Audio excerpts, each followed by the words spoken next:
የእግዚአብሔር ቃል ከሁሉም ነገር ይበልጣል፣ ነፃ ያወጣል። ማንም ብዙ ነገር ብሏችሁ ሊሆን ይችላል። የእግዚአብሔር ቃል ካላላችሁ ውሸት። ወገኖቼ መጽሐፍ ቅዱስ የተጻፈው እኛ አንብበን ተምረን ምናምን አዋቂ ልንሆንበት አይደል፣ ህይወታችን እንዲለወጥበት። ይሄን መጽሐፍ ለመታዘዝ ከሰማችሁት መንፈሳዊ ነው የምትሆኑት። እዚህ ውስጥ የወደቁ ሰዎች የተጻፈበት ምክንያት የወደቃችሁ ሰዎች መነሳት እንደምትችሉ እንድታውቁ። ተስፋ ቆርጠሃል? ኤልያስም ተስፋ ቆርጦ ነበር። ታማችኋል? ፈዋሽ አምላክ አለ። ምንም ጥሩ ነገር ምንም በጎ ነገር እየተሰማችሁ አይደለም? ግራ ገብቷችኋል? እውነትን ስሙ። የእግዚአብሔር ቃል ዛሬም ሕያው። ውስጥ ያላችሁ፣ ጭንቀት ውስጥ ያላችሁ፣ እረፍት ያጣችሁ፣ ተስፋ መቁረጥ ውስጥ ያላችሁ፣ የኔ ነገር በጣም በቃ ዋጋ የለውም የምትሉ፣ እኔ አረባም የምትሉ፣ ተስፋ ያጣችሁ፣ ተስፋ ከናንተ የራቀ፣ ተስፋ የሚሆን ነገር ማየት የተሳናችሁ፣ በብዙ አይነት ጭንቀት ውስጥ ያላችሁ፣ ፌለሪቲ የሚሰማችሁ፣ ብቸኝነት የሚሰማችሁ፣ ዋጋ የለኝም እያላችሁ ያላችሁ፣ በቃ እኔ ለምንም አልጠቅምም፣ በቃ እኔ ዝም ብዬ ሞቴን የምጠብቅ ነኝ የምትሉ፣ ተስፋችሁ ተሟጦ የጠፋና ፍርሃት የሚሰማችሁ፣ የተጨነቃችሁ ሰዎች፣ የምታዩት የማያስደስታችሁ፣ የምትሰሙት የማያስደስታችሁ፣ የምትኖሩት ኑሮ የማያስደስታችሁ፣ በጣም በጭንቅ ውስጥ ለምትኖሩ ሰዎች ዛሬ እዚህ ጋር ብቻለሁ። እስቲ በደንብ አሜን በሉ። ለሱ መልስ የሚሆንን ነገር ነው ይዤ የመጣሁት። ለሱ መልስ የሚሆነው ተስፋ ለመቁረጣችን ቢሆን፣ ግራ ለመጋባታችን ቢሆን፣ ለመጨነቃችን ቢሆን፣ ለተለያዩ ጭንቀቶቻችን ቢሆን መልስ መሆን የሚችለው እውነት ብቻ ነው። በጣም ብዙ ሰው የሚፈራው በምንድን ነው ካላችሁኝ፣ በውሸት ይፈራል። የተለያዩ በሚያያቸው ነገሮች ይፈራል። እግዚአብሔር ከምናየው በላይ መሆኑን ስለማያውቅ። አንድ ነገር ሞቷል ተብሎ ታስታውሳላችሁ። እና ኢያሪቆስ ቤት ሞት ነው እኮ የመጣው፣ ሞታለች። ግን ኢየሱስ ምን አለው? እመን እንጂ አትፍራ አለው። ፍርሃትን የሚፈጥረው የምናየው ነገር ነው። ሞትን፣ ስጋትን፣ ጭንቀትን ወደ ህይወታችን የሚያመጣው የምንሰማው ነገር ነው። የተለያዩ ጭንቀቶች ህይወታችን ውስጥ የገቡት ካየነው፣ ከሰማነው፣ ከነካነው፣ ከዳሰስነው ነገር የተነሳ ነው። የሚገርማችሁ ግን እውነት ከዛ በላይ ነው። እውነት ደግሞ የእግዚአብሔር ቃል ነው። እስቲ እውነት የእግዚአብሔር ቃል ነው በሉ። አዎ፣ በጣም በብዙ እስራት ውስጥ ያሉ ሰዎች አሉ። ዘላቂነት ያለው መፈታት ከፈለጋችሁ፣ ዘላቂነት ያለው ሰላም ከፈለጋችሁ፣ ዘላቂነት ያለው ነፃነት ከፈለጋችሁ፣ ነፃነት እንደ እንትና አንዴ ለቀቅ አንዴ ያዝ የምትደረጉ ነፃነት ያጣችሁ፣ የመኖር ነፃነት ያጣችሁ፣ የመንቀሳቀስ ነፃነት ያጣችሁ፣ በልዩ ልዩ ሀዘን ውስጥና ጭንቀት ውስጥ ያላችሁ ሰዎች ለእናንተ ዘላቂነት ያለው መፍትሄ ያለው ይሄ እግዚአብሔር ቃል። አዎ፣ የሰዎች ይሁንታ አይደለም፣ የሁኔታዎች መለዋወጥ አይደለም። የሚያጸናን፣ ከተሰወረ ስራት የሚፈታን፣ ካለንበት ጭንቀት ነፃ የሚያወጣን ሕያው የሆነ የእግዚአብሔር ቃል ብቻ ነው። ይሄ የእግዚአብሔር ቃል ደግሞ ዘመናትን ሽሯል። ዘመናዊነትን ሽሯል። ብዙ ነገስታትን ሽሯል። የመጡ የተፈጠሩ በጣም በዘመናት መካከል የተነሱትን ሁሉ ሽሮ ሕያው ሆኖ እየኖረ ያለው ይሄ የእግዚአብሔር ቃል ብቻ ነው። ሁሉም ወደቁ፣ ይሄ ግን ሕያው ሆኖ ይኖራል። በዚህ ቃል ላይ ያላገጡ ሰዎች ወድቀዋል። ይሄ ቃል ግን ሕያው ሆኖ ይኖራል። ይሄ ቃል ግን ዛሬም ይፈጥራል። ይሄ ቃል ግን ዛሬም ይፈታል። ይሄ ቃል ግን ዛሬም ነፃ ያወጣል። ይሄ ቃል ግን ዛሬም ብዙዎችን ከችግርና ከብቸኝነት ውስጥ ያወጣል። ይሄ ቃል ግን የስውር ስራትን ይበጥሳል። ይሄ ቃል ግን ከተለያዩ ጠላት ተጽዕኖች ውስጥ ይፈታል። በሁለት ወገንም የተሳለ ስለታም ሰይፍ ነው ይላል። የተሰወረን ይበጥሳል። የተሰወረን ጠላት ይመታል። የተደበቀን ጠላት ይመታል። ጭንቀትን ይመታል። በሽታን ይመታል። አጋንንቶችን ይመታል። ይሄ የእግዚአብሔር ቃል። እስቲ የእግዚአብሔር ቃል በሉ እስቲ። በዘመናት መካከል ሰዎች ነፃ መውጣት ከፈለጉ እውነትን መስማት አለ። ከዚህ የእግዚአብሔር ቃል ውጪ ውሸት ነው። ያያችሁት ውሸት ነው። የሰማችሁት የተለያየ ያዳመጣችሁት ያመናችሁት ነገር ውሸት ነው። አንድ ጊዜ እንስሳት አንበሳና ነብር ስብሰባ ጠሩ አሉ። ከባድ ስብሰባ። ያንን ስብሰባ ጠርተው በስብሰባው ላይ ሁሉም ተገኝተዋል። ኤሊ አልተገኘችም አሉ እና በጣም አዘና። ያንበሱ ንቀት ነው ወይ? ሁሉም እንስሳ መጥቶ ስብሰባ ተጠርቶ ቁጭ ብሎ የነበረውን የፓርላማ ሲከታተል እሷ ምን ስለሆነች ነው? ስለዚህ በእሷ ላይ ሞት እንዲፈረድ ተብሎ ተፈረደባት አሉ።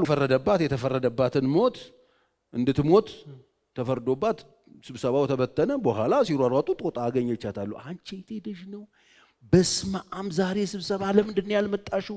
የተፈረደብሽን ነገር ሰማሽ አሏት። ምን ተፈረደብኝ አሏት። እኔ እኮ እየመጣው ነው የመሸብኝ አለቻቸው። እሷ ካለችበት ወደ ስብሰባው ስትመጣ እና እየመጣው ነው የመሸብኝ፣ ስብሰባውን እኮ ልቀር ፈልጌ አይደለም፣ ግን በቃ ያለውበት ሁኔታ ነው። ምንድነው የተፈረደው ሲባል እንድትሞች እኮ ተበየነብሽ አሉ። መጽሐፍ ቅዱስ ጥያቄ ለሆነባችሁ ነገር ሁሉ መልስ አለው። አንድ ቃል ላንብብላችሁ ለመግቢያ። መጽሐፍ ቅዱስ የያዛችሁ ሰዎች በመዝሙር 119 ላይ እንሂድና 101 ላንብብላችሁ። ቃልህን እጠብቅ ዘንድ ምንህን ቃልህን እጠብቅ ዘንድ ከክፉ መንገድ ሁሉ እግሬን ከለከልኩ። በጣም ወሳኝ ነገር ነው።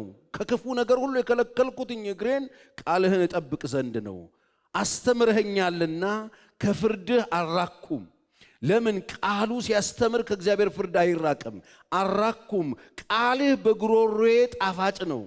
ቃልህ በጉሮሮዬ ጣፋጭ ነው፣ ከማር ወለላ ይልቅ ለአፌ ጣፈጠኝ ይላል። የሁላችሁ ወገኖቼ ከማር ወለላ በላይ የሚጣፍጥ የእግዚአብሔር ቃል አለ። እስቲ አሜን። ጣፈጠኝ፣ ከትእዛዝህ የተነሳ አስተዋልኩ፣ ስለዚህ የሐሰትን መንገድ ጠላሁታል። የሚነግረን ቃልህ እንደ ማር የሚጣፍጥ ነው። ቃልህን ለመጠበቅ መንገዴን ሁሉ ከልክያለሁ፣ ከክፋት ተመልሻለሁ። ቃልህን ለመጠበቅ እግሬን ከልክያለሁ፣ ከክፉ ነገር ከልክያለሁ። ወገኖቼ እግሮቻችሁን ምን ለመጠበቅ ነው የምትከለክሉት? የእግዚአብሔርን ቃል ለመጠበቅ ከሆነ ደግ አደረጋችሁ። ስለዚህ መጽሐፍ ቅዱሳችን ጥያቄ ለሆነባችሁ፣ ግራ ለገባችሁ፣ ለተጨነቃችሁበት፣ ለታሰራችሁበት፣ የተከፋችሁበት፣ ጫና ለሆነባችሁ ነገር ሁሉ መልሳለሁ። ይሄ የእግዚአብሔር ቃል የማይመልሰው ነገር የለም። እግዚአብሔር በቃሉ የማይመልሰው ነገር የኔ ይላሉ አንዳንድ ሰዎች። የኔ ኮምፕሊኬትድ ነው ፓስተር ቸሪ፣ የኔ እንኳን የኔ በጣም ውስብስብ ነው። ራሳቸውን ሲቆላልፉ ማለት የኔ በጣም የለም፣ በጣም ውስብስብ ያለ ነው። ይኸውላችሁ እዚህ ውስጥ የሌለ ነገር የለም። መጽሐፉ ስሙ መጽሐፍ ቅዱስ ነው። እዚህ ውስጥ የተሳካላቸው ሰዎች ብቻ አይደለም ያሉት፣ የወደቁም ሰዎች አሉ። እዚህ ውስጥ ቅዱስ ሰዎች ብቻ አይደለም፣ ኃጢአተኛም ሰዎች አሉ። እዚህ ውስጥ የበሉ ሰዎች ብቻ አይደለም፣ የተራቡም ሰዎች አሉ። እዚህ ውስጥ ጸልዮ የተፈወሱ ብቻ አይደለም፣ የሞቱም ሰዎች አሉ። እዚህ ውስጥ የሌለ ነገር የለም። እግዚአብሔር የተመሰገነ ይሁን። እግዚአብሔር የብዙ ደካሞችን፣ የብዙ ተስፋ የቆረጡትን፣ የብዙ በውድቀት ውስጥ ያለፉ ሰዎችን ሕይወት እዚህ ውስጥ የጻፈበት እንዲጻፍ ያደረገበት ዋናው ምክንያት መጽሐፍ ቅዱስ ሮሜ 15:4 ላይ ደስ የሚለኝ ቃል አለ። ለምን እንደተጻፈ መጽሐፍ ቅዱስ ሲነግረን ሮሜ 15:4 በመጽናናት መጽሐፍት በመስጠቱ መጽናናት ተስፋ ይሆንልን ዘንድ አስቀድሞ የተጻፈ ሁሉ ለምናችን ተጻፈ?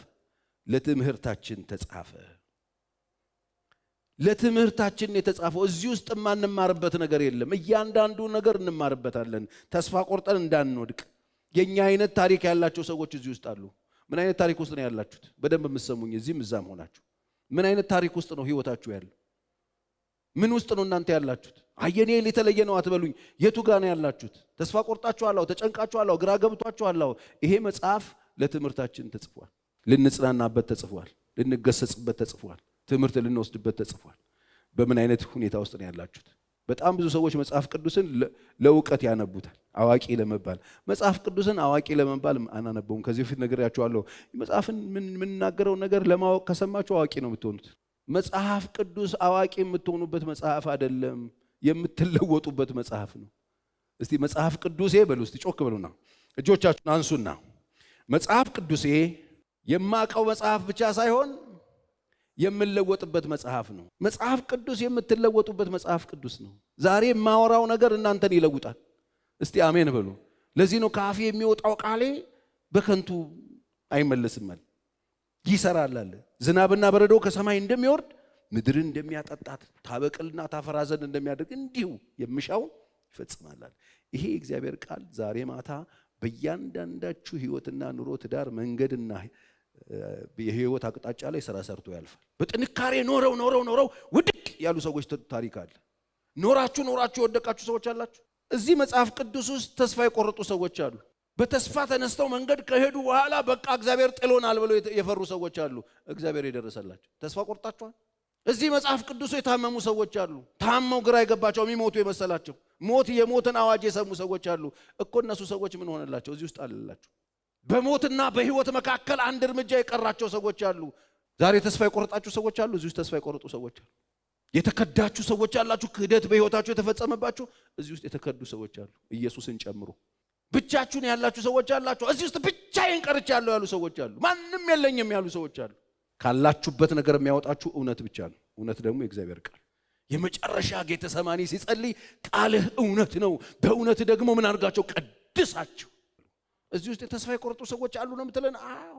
መጽሐፍ ቅዱስ ያዕቆብ ምዕራፍ 5 ላይ ሄዳችሁ ስትመለከቱ ኤልያስ እንደኛ ምን ነበር ይላል። ለምንድን ነው የተነገረን? እንደኛ ሰው ነበረ። ኤልያስ በእሳት የተነጠቀው እኮ ነው፣ በሰረገላ ሄደው ሰውዬ።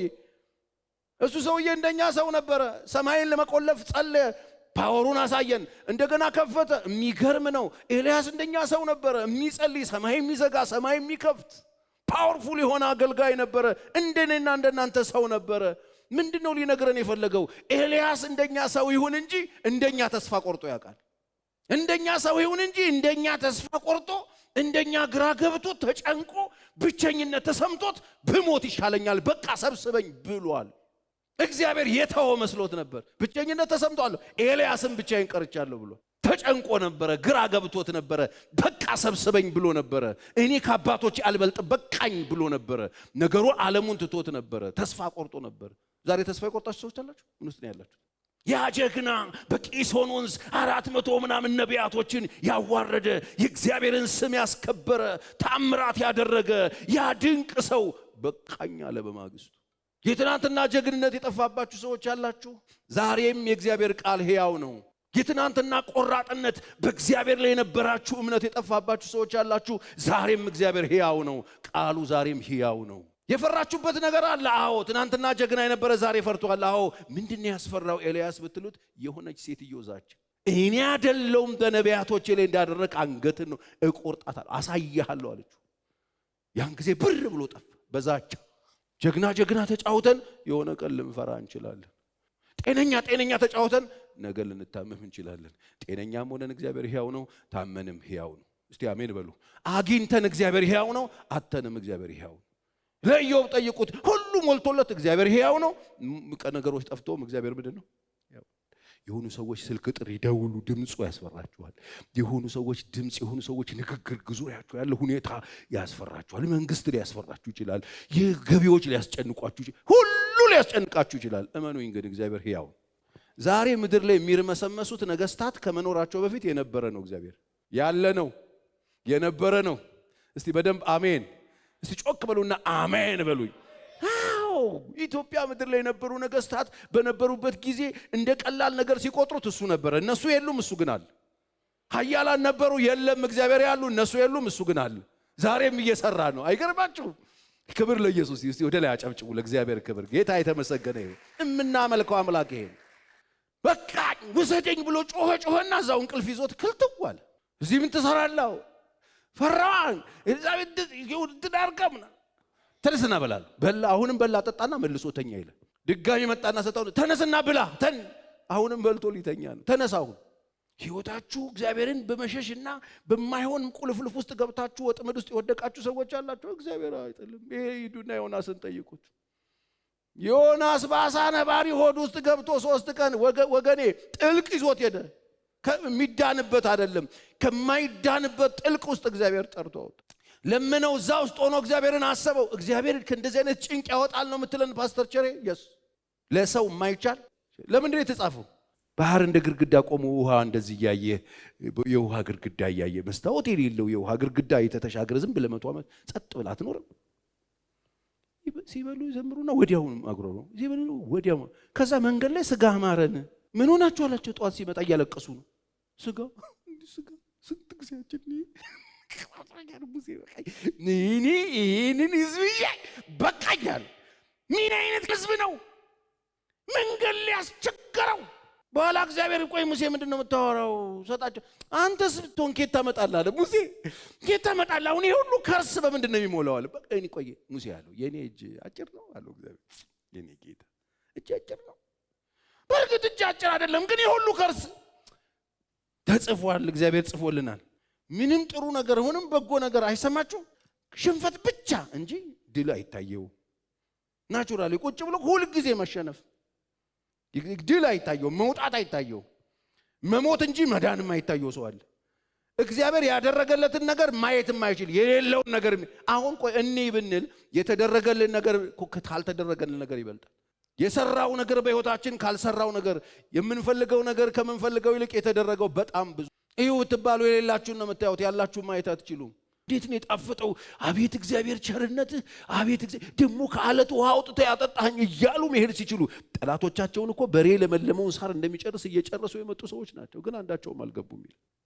ለምን ሲባል ሴሰኑ ለምን ሲባል አጉረመረሙ፣ ለምን ሲባል ተፈታተኑ። የተጻፈልህ እኮ ነው ይሄ ለትምህርት። አባቶቻችሁን ተመልከቱ አለ ጳውሎስ ሲጽፍ ቆሮንቶስ 10 ላይ አባቶቻችሁን ተመልከቱ፣ በውሃውና በደመና ተጠመቁ፣ በባህር ተሻገሩ፣ ሁሉም በሉ ይላል፣ ሁሉም ጠጡ ይላል። ሁሉም ያን መንፈሳዊ በልበሉ፣ ሁሉም ያን መንፈሳዊ መጠጥ ጠጡ፣ ሁሉም ይከተላቸው ከነበረው አለት ጠጥተዋል። ያ አለት ክርስቶስ ነበረ። የሚገርም ነው። ሁሉም በባህርና በደመና ሙሴን የተባበሩ ዘንድ ተጠምቀዋል ይላል። ምንም ነገር ሁሉም ነው የበላው፣ አላጓደለም። ሁሉንም አብልቷል፣ ሁሉንም አኑሯል፣ ሁሉንም ጠብቋል፣ ሁሉንም ጠይቋል፣ ሁሉንም ረድቷል፣ ለሁሉም ደግነትን አሳይቷል፣ ሁሉንም በደመና መርቷል፣ ሁሉንም በእሳት መርቷል፣ ሁሉንም መሪ ሰጥቷቸው ከፊታቸው አሻግሯቸዋል። ስለዚህ ማንም የቆመ የሚመስለው እንዳይወድቅ ይጠንቀቅ። እዛ ላይ ነው ይሄን ያለው። የቆመ የሚመስለው እንዳይወድቅ ይጠንቀቅ። ለእግዚአብሔር ምንም የሚሳነው ነገር ትሞታላችሁ፣ የሚያስነሳችሁ ጌታ አለ። ተርባችኋል፣ የሚያበላ ጌታ አለ። ጠያቂ አጣችኋል፣ የሚጠይቅ ጌታ አለ። የሚደግፍ የለም፣ የሚደግፋችሁ ጌታ አለ። አዝናችኋል፣ የሚያጽናና ጌታ አለ። ተክዳችኋል፣ የማይከዳ ጌታ አለ። ተትታችኋል፣ የማይተዋችሁ ጌታ አለ። ጎላችኋል፣ የሚሞላችሁ ጌታ አለ። ተሰብራችኋል፣ የሚጠግናችሁ ጌታ አለ። ምንድነው የሆናችሁት? ይሄ ቃል ዛሬም ሕያው ነው። ይሄ ቃል የማያጽናናችሁ ሰዎች ምንም ነገር በዓለም ላይ እናንተን እኔ አድንሃለሁ፣ አከብርሃለሁ፣ እኔ ካንተ ጋር እሆናለሁ እያለ ጨለማዬን እየገፈፈ ክፉዎች ሲከቡኝ ክፉዎችን የበተነ ጠላቶች የበዙብኝ አለ ዳዊት። ከሁሉም እግዚአብሔር ያድናል። በየትኛውም አይነት ሰርክል ውስጥ ሁኑ። እርቧችኋል፣ እሱም ተርቦ፣ ለብሳችኋል፣ ትታረዛላችሁ፣ ሁሉም ነው ያለው። ስለዚህ ስላለሁበት አውቀዋለሁና አንዳንድ ሰዎች በጣም ስብርብር ብለው ቸርዬ እንዴት እንዲህ ይለኛል? ማን ነው? እኔ ታባቱ አውቀዋለሁ። ካዳማታቀው ሰው ምንስ ቢል ለምን አቤት ትለዋለህ? ዝም ብሎ ወደፊት አትነካውም ወይ? እኔ ደግሞ አልሰማም፣ ጆሮ የለኝም። መስሚያ ይጥጥ ነው ወንድሜ። ለእንደዚህ አይነት ነገር ሲጀመር እኔ ኔጌቲቭን ብቻ ለፖዚቲቭንም አልሰማውም፣ ሁለቱንም አልሰማውም። በቃ እኔ ስራዬን ነው የምሰራው። የሚጠቅማችሁ ስራ መስራት። እስቲ አሜን በሉ። ፖዚቲቭም በጣም ካጋለ ከሞቀ እሱም ወስዶ ላይ ወጣና እንደ ሸምበቆ ተንከባለ እንደሙቀጫ ያመጣበት። ምክንያቱም እኔ ፖዚቲቭን አሁን መንገድ ላይ ራሱ ሰዎች ልኬ በጣም ተኩ ምናምን ሲሉኝ ሰበስብና ማታ ገብቼ ጌታው ይሄ በሙሉ ያንተ ነው የኔ አይደለም። እነዚህ ሰዎች ቢያቆይ ኖሮ አይሰጡኝም። ምንድነው እንቅልፍ ያሳጣችሁ? ምንድነው ሰላም ያሳጣችሁ? ምንድነው የሚያገላብጣችሁ? ምንድነው ያስባላችሁ? የሆነ ኮሜንት የሆነ ቴክስት አይደለም ወይ ወገኖቼ? የሆነ ኔጌቲቭ ቴክስት ከብቶልህ ሰላምን አተ ረፍትን አተ ከምትጨናነቅ ፖዚቲቭ ነገር የተናገረልህን እግዚአብሔር ለምን አትሰማውም? እኔ እረኛ ነኝ፣ እኔ አልተውህም፣ እስከ ሽበት እስከ ሽምግልና አልለቅህም፣ በውሃ ውስጥ ባለፍ ጊዜ አሰጥምህም፣ በእሳት ውስጥ ባለፍ ጊዜ አቃጥልህም፣ እኔ አድን ዘንድ ካንተ ጋር ነኝ የሚለውን ለምን አልሰማኸውም? የእግዚአብሔር ቃል ሕያው ነው፣ ሚሰራ ነው። ለምን ሰማኸው? የሆነ ሰውዬ መንደር ውስጥ ቁጭ ብሎ የጮህብህ የተናገረህን ነገር ለምን ልብ ውስጥ ከተትከው? ለምን አመንከው? ለምን መሰለ? ውሸት ስለምትወድ። እግዚአብሔር ይወድሃል። አንወድሽም ተብለሽ ግራ የገባሽ ለምንድን ነው? አንቺን ወዶ መድኃኔ ዓለም ክርስቶስ ከድንግል ማርያም ተወልዶ እሱ በምድር ላይ ተንከራቶ ያንቺን ግርፋት ተገርፎ ያንቺን ቁስል ቆስሎ ያንተን ህመም ታሞ ያንተን መከራ ወስዶ ያ ሁሉ እንግልትን ተንገላቶ በቀራንዮ መስቀል ላይ አንቺን እንደሚወድሽ ነግሮ የሞተው ጌታ እያለ አልወድህም ያለና ያለሽን ለምን ሰማሽ? ውሸት ስለምትወዱ ነው። ጮክ በሉና ይወደኛል፣ ወዶኛልና በሉ እስቲ፣ አዳነኝ በሉ እስቲ። ይወድሃል። አንተን ወዶ ነው የሞተው። ከወደደን ከትልቅ ፍቅሩ የተነሳ በበደላችንና በኃጢአታችን ከኃጢአታችን ጋር ባለን ጊዜ በደለኛ በሆንን ጊዜ ማን ነው የሚወድሽ? ማን ነው ወድቀሽ የሚወድሽ? ማን ነው ኃጢአት ውስጥ ተዘፍቀ የሚወድህ? ማን ነው ጭቃ ውስጥ ወድቀ የሚወድህ? ማን ነው ፌለሪቲ ውስጥ ሆነሽ የሚወድሽ? ኢየሱስ ግን ይወድሽ። እውነት ነው ነፃ የሚያወጣችሁ፣ እስራታችሁን የሚበጥሰው ከመከራ ውስጥ የሚያወጣችሁ፣ የሰላምን እንቅልፍ የሚሰጣችሁ እሱ ነው። ለምንድን ነው ሰማይ የተከደነባችሁ? ለምንድን ነው ቀን የጨለመባችሁ? ለምንድን ነው ተስፋ የቆረጣችሁ? ማዕት ነገር በህይወቴ እኔ ያሳልፍ ያለው ወገኖቼ፣ ዛሬ እዚህ ጋር መቆሜ እንዳታዩ። በጨለማ ውስጥ ብርሃን ይሆናል። ሕግህ ለእግሬ መብራት ለመንገዴ ብርሃን ነው። ይሄ ቃል በአፌ ላይ እንደማር ጣፈጠኝ። እንዴ የመጣበትን መንገድ ቢያስብ እኮ እንዲያመሰግን ነው ማለት ነው። የመጣበት የትኛው መንገድ ያ ሁሉ ነገር በአንድ ጀንበር አተ ልጆችን አተ ንብረትን አተ ጤናን አተ ጉስቁልና ውስጥ ገብታ አልሞትክም ተገነጣጥለ አለ የመጣህበትን መንገዳስ እንዴ የመጣህበትን መንገድ ስታስብ ዛሬ አታኩረመረምም። እመኝ የሰው ልጅ ሆይ አለኝ ሕዝቅኤል ሲናገር ምዕራፍ 3 ላይ የሰው ልጅ ሆይ አዎ ይሄንን መጽሐፍ ብላ አለኝ አለ። ከዛስ መጽሐፉን ጥቅልል አጎረሰኝ። ይሄንን ቃል በቃል ተርጉሞት ቁጭ ብሎ ክርጥፍ ያደረገ ወረቀት ብራና ሰላም የታተመውን ወረቀት ይወሉ ሰዎች አሉ። የሰው ልጅ ሆይ አለኝ አፍህ ይብላ አለኝ አለ። አይገርምም? ጎርሶ የጎረስከውን ነገር አፍ ውስጥ ብትይዘው ትርጉም የለውም። ከበላኸው ነው የሚጠቅምህ። ከዛስ አፍህ ይብላ አለኝ አለ። አፌም በላሁት። በበላሁት ጊዜ ይላል በሆድ የገባና እንደ ማር ጣፈጠኝ ይላል። ሆድ ውስጥ ቴስት የሚያደርግ ነገር አለ እንዴ? ቤተክርስቲያን መጣችሁ ተመለሳችሁ ወደ ቤት ሄዳችሁ በድርቅ ውስጥ የምትንቀሳቀሱ ቤተክርስቲያን መጣችሁ ዘምራችሁ ቃል ሰምታችሁ ሄዳችሁ እንደዛው ችግር ውስጥ የምትኖሩ ሰዎች ኖ አይሆንም። ይሄ እግዚአብሔር ቃል ነፃ ያወጣል። ታማችኋል። ኢየሱስም ታሟል። ኢየሱስን ሌላ ሰው ፈልግልን። አጣችኋል። እዚህ ውስጥ ያላጣ የለም። አብዛኞቹ አጥተዋል። ሁሉን እያጡ ይላል የዕብራውያን ጻፊ። ስንቱን ሁሉን እያጡ በሰይፍ ስለተሰነጠቁ ታረዱ፣ ተገደሉ ነው የሚለው። ተሸለሙ አይል። እንደ ልቤ የሚሆንልኝን ከዚህ መካከል የተመረጠው ባሪያዬ ዳዊትን አገኘሁት ብሎ ቅዱስ ዘይቴን ቀባሁት ብሎ እንደ ልቤ ብሎት ራሱ እግዚአብሔር እልፍ ስትሉ የሰው ሚስት ሄዶ ነክቶ አስረግዞ እርግዝናውን በሰውየው ላይ ያላክክ የዛኔ ዲኤንኤ የለ ምን የለ። ዳዊት እንግዲህ እንደዚህ አይነት ጭንቅላት የሰፈር ጭንቅላት ይኖረዋል ብለህ ታስባለህ? እግዚአብሔር እንደ ልቤ የሚለው ሰውዬ እሱ ያስረገዛትን ሴትዮ በባልየው ላይ ያላክክ አስክሮት ግባ ይለዋል። አንተ ከዛ በኋላ ምን ሊያደርግ ነው? ሰው ቤት ውስጥ የእሱ ልጅ ሰዎቹ ታቅፎ እንዲኖሩ ማለት ድፍረቱ አሳቅፎ እንዴት ነው ልጅ ደህና ነው ሊለው የራሱ ልጅ ማለት ዳዊት ሰው ቤት ውስጥ የእሱ ልጅ እንዲያሳድጉ ሊያደርግ ሰውየው አላኮበት ማለት ዝም ብሎ ሳይሆን ይሄ እንደ ልቤ ያልኩት ልጄ ዳዊት ነው። እሱ ነው አልሳካ ሲለው 2 ጊዜ ሰውየውን ግባ ሲለው አልገባም። እዛው ዘበኞቹ ጋር አደረ ይላል። በሶስተኛና አቡሽዬ ብሎ ጠራውና ኦሪዮን ይባላል። ሰውየውን ያያል። የራሱን ሞት ደብዳቤ ነው ይዘው ማን ይሄን ያደረገው? ዳዊት። አንዳንድ ሰዎች ለራሳቸው ይቅርታ ያድርጉት። ከኔ እንዴት ብዬ በፊቱ ልቁም? እኔ አገልጋዩዋ እኔ ጌታ ስንት ነገር ብሎኝ ባክሽንሽ ትንሽ አታካብጂ ትንሽ እግዚአብሔር መሐሪ ነው። እኔ እንዴት አርጌ ነው ማየው? እቺ ሴትዮ ዳዊት ጠይቂ ሄዶ አስገደለ። እግዚአብሔር መጣበት። መጽሐፍ ቅዱስ ትልልቅ መጽሐፍ ቅዱስ አዋቂዎች ይናገራሉ። ዳዊት ከሄላን የተወለደው የሚባለው ለዛ ነው። አባትየውም የረሳው ለዛ ነው ይባላል። ሌላ ልጅ የለም ሲባል ሌላ ልጅ ከብዙ የወለድኩት ልጅ አለ አይነት ነገር ዳዊት ሲጠራ ብቻውን ዘበራው። ጌታ ሆይ አንተን ብቻ ነው የበደልኩት ይላል። እንዴ ስንት ሰው እንትን አርገለ ኖ እንደዚህ በኃጢአት ተወልጄ በቸርነት አሳድገኝ በምህረት አሳድገኝ አንተን የበደልኩ እኔ ይላል። ታውቃለህ ቅዱስ መንፈስን ከኔ አትወስድ፣ የቀናውን መንፈስ አድስልኝ። አንተ ታድሶ ትጭ ደግሞ እኮ አውቃለሁ አንተ አለው የተሰበረ መንፈስ የተዋረደ ልብ ደግሞ አትንቅም አለው። አየውና እግዚአብሔር ብድግ አረገና እንደገና ጉያ ውስጥ አረገው። እግዚአብሔር ከኛ ጋር ከሆነ ማይቃወመን አያየኝም፣ እኛንም ማየንም እኛ እኮ ተሳታፊ ነን የምትሉ ሰዎች አላችሁ አሉ። እንደዚህ አይነት ሰዎች ቸርች ውስጥ እኔን ማየኝም ለእኔማ እኔ አንድ ነገር ልጀምር ብልሽት አንድም ነገር እኔ አይሳካልኝም። እግዚአብሔር እኔንማ አያየኝም፣ የእኔን ነገርማ አያውቀው። አሁን የኔን መንገድ ፓስተር ቸሬ ያውቃል። እሺ አትወቅ፣ አልሰማህም? ምኑን? እግዚአብሔር እኮ የዘላለም አምላክ ነው። አላወቅም? ፍርድ ያልፋለች፣ መንገድ ተሰውራለች። እኔን እግዚአብሔር አያየኝም፣ ያለሁበትን ሁኔታ አያውቀውም፣ ብቻዬን ነው የምኖረው። ተስፋ ቁርጭ እግዚአብሔር ዘግቶኛል። እኔን ይግሩር አታውቅም? ምኑን? እግዚአብሔር የወራት አምላክ አይደለም፣ የዘላለም ነው። እሺ አትወቅ፣ ቆይ አልሰማህም? ስለ እግዚአብሔር ይጠይቀው እኮ ይሄን። እግዚአብሔር የዘላለም አምላክ ነው። ማስተዋሉ ደግሞ ምን አይልም፣ አይመረመርም። ለደካማ ኃይል ይሰጣል፣ ጉልበት ለሌለው። ብላቴኖቹ ይወድቃሉ፣ ጎበዛዝቱም ይወድቃሉ፣ ኃያላኑ ይወድቃሉ። የማይወድቅ የለም። እግዚአብሔርን በመተማመን የሚጠባበቁ ግን ኃይላቸውን ያድሳሉ። ዛሬ ማንን ፈልጋችሁ መጣችሁ? እግዚአብሔርን ትፈልጉታላችሁ? እግዚአብሔርን የምትተማመኑ ሰዎች አላችሁ? እግዚአብሔርን በመተማመን የሚጠባበቁ ኃይላቸውን ያድሳሉ። እንደ ንስር አለ በክንፍ ይሄዳሉ፣ ይበራሉ፣ አይደክሙም። ምን አይሉ። የዘላለም አምላክ ነው ከኔ ጋር ያለው እሱ። በሉ እስቲ ጮክ በሉና እሱ የዘላለም አምላክ ነው። ዛሬ እሱን በመተማመን ኃይሌ ይታደሳል። 3 ደቂቃ ከኔ ጋር እንጸልያለን። ኃይላችሁን አድሱ። ምን ውስጥ ነው ያላችሁት?